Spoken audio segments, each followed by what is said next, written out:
Once upon a time, in a far-off kingdom, there lived a kind and gentle deer named Bella. She lived in a small cottage on the edge of the forest with her cruel stepmother and stepsisters, named Selena and Taylor, who made her do all the chores and treated her like a servant. Bella's life was filled with misery and loneliness, but she never lost hope of one day finding happiness. Despite her cruel treatment, Bella never lost her kind and gentle nature. She spent her days tending to the animals in the forest, and they, in return, became her loyal friends. Bella often found solace in the company of her animal friends. They were the only ones who truly understood her and offered her a sense of belonging. One day, the king of the kingdom announced that he was throwing a grand ball for his son, the prince, named Max, to find a suitable bride. Bella's stepmother and stepsisters were thrilled at the opportunity to attend, but they forbade Bella from going. They tore her only gown and told her she was not fit to be seen at such an event. Feeling hopeless and alone, Bella turned to her animal friends for help. Her faithful mice friends, Jerry and Tom, promised to help her make a beautiful gown for the ball. Her horse, Thunder, promised to take her to the palace.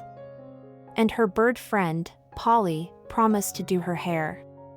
Bella knew that with the help of her animal friends, she could make her dream come true.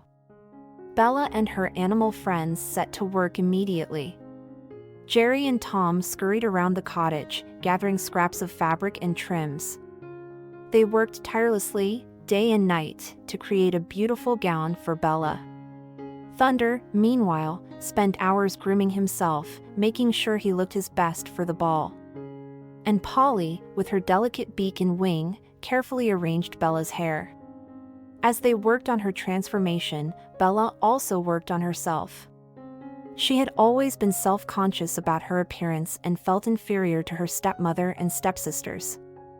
But with the help of her animal friends, she began to see her own beauty and worth. She realized that true beauty came from within, and her kind and gentle nature was what made her truly special. Finally, the day of the ball arrived. Bella's animal friends kept their promises and helped her get ready. She looked absolutely stunning in her mouse-sewn gown and her hair styled by Polly. Thunder, disguised as a coachman, took her to the palace where she waltzed with Prince Max, who was immediately smitten with her. As the clock struck 12, Bella had to leave the ball. Prince Max searched the kingdom for his mysterious dance partner, but could not find her. But with the help of her animal friends, Bella was able to attend the next ball, and Prince Max finally recognized her, and they lived happily ever after. Bella and Prince Max's love story spread throughout the kingdom, and they were admired by all. They were married in a grand ceremony and lived in a beautiful palace. Bella's stepmother and stepsisters were punished for their cruelty, and Bella, with the help of her animal friends, was able to turn her life around and live happily ever after with her true love, Prince Max. Bella never forgot her animal friends and made sure they were always well taken care of. She appointed Jerry and Tom as her official tailors and Thunder as her official carriage. Polly was always by her side, styling her hair for all the grand events. Bella and Prince Max had many children, and they all grew up surrounded by the love and loyalty of their animal friends. Years passed, and the kingdom flourished under the rule of Bella and Prince Max. They were known for their kindness and generosity towards their subjects, and the kingdom prospered. Bella often visited the forest, where her animal friends still lived, and she would spend hours playing and talking with them. One day, the kingdom was faced with a terrible drought. The crops were failing and the people were suffering. Bella knew that she had to do something to help her people. She remembered a wise old owl who lived in the forest and had told her of a magical spring that had the power to bring rain. Bella knew that this was the solution to their problem, and she set out to find the owl. With the help of her animal friends, Bella found the owl and asked for its help.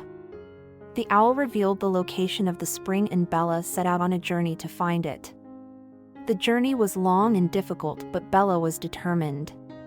Along the way, she met many other animals who offered her help and guidance. A group of rabbits showed her a secret path through the forest, a family of bears helped her cross a treacherous river, and a pack of wolves protected her from danger.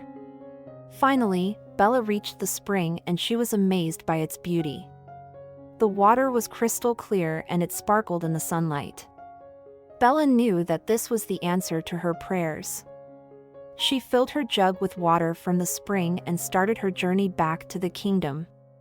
When Bella returned to the kingdom, she was greeted with cheers and gratitude.